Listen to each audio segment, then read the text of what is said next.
Good morning, everyone. I'm Ananya Gupta from SAATHI NGO, and today I have with me Mr. Akash Rao from First Steps IB World School, and he's here to discuss about the changes in the mental health that have occurred during this pandemic. He has been counseling students in First Step IB World School since the past 2 years and continues to do so.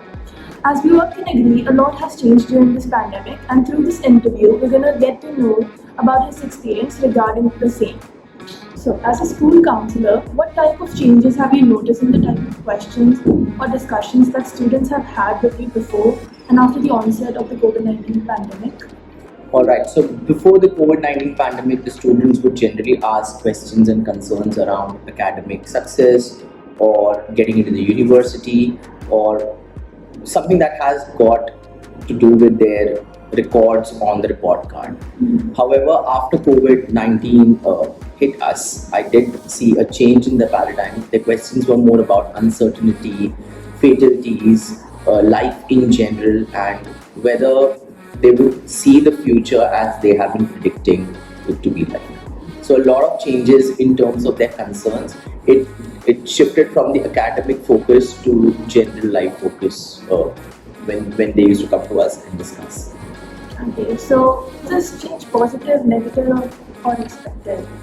I would say change is always positive if we take it in the right spirit.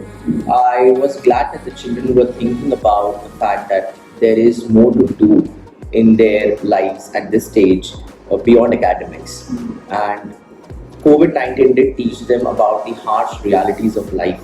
And they are now thinking about life from a generic spectrum and not merely thinking about their grades and reports and their university admission and then the job they would do. So I feel the change was positive to some extent. So they have a new scene to life. Yes, and they have developed a perspective which was earlier not visible in them. So when students approach you with such questions, what kind of solutions or responses did you give to them? So, of course, I was nowhere in the space and I would say authority to advise them because that would be too objective.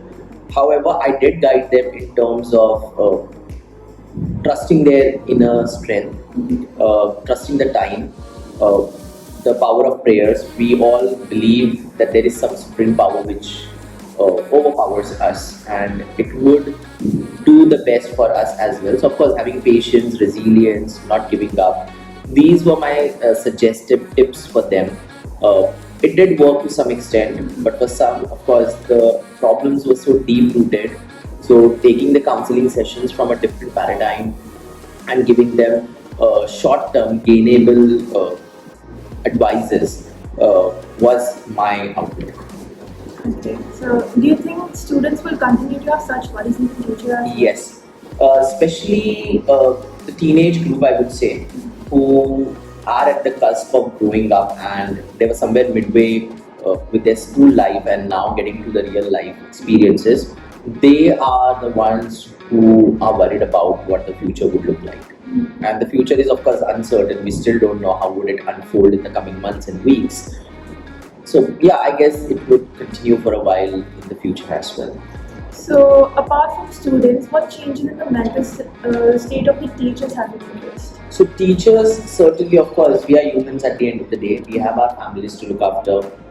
Teachers were themselves down with the infection, their family members down with the infection, losing one of their close family members or friends, and along with that, taking care of the students in the online classes was a challenging task for them.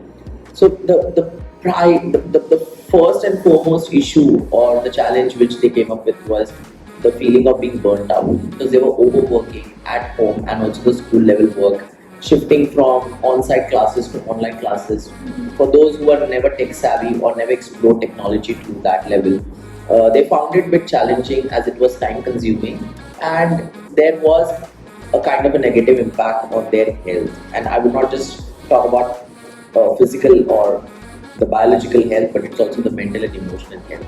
So often they wouldn't complain, but often they would have a concern around their feeling of burnt out and feeling of being lost and disoriented. Okay. So while concluding this, I would like to thank you for sparing your time My for this pleasure. interview. And Thank you for thinking about the students in this difficult. Thank you so sir. much.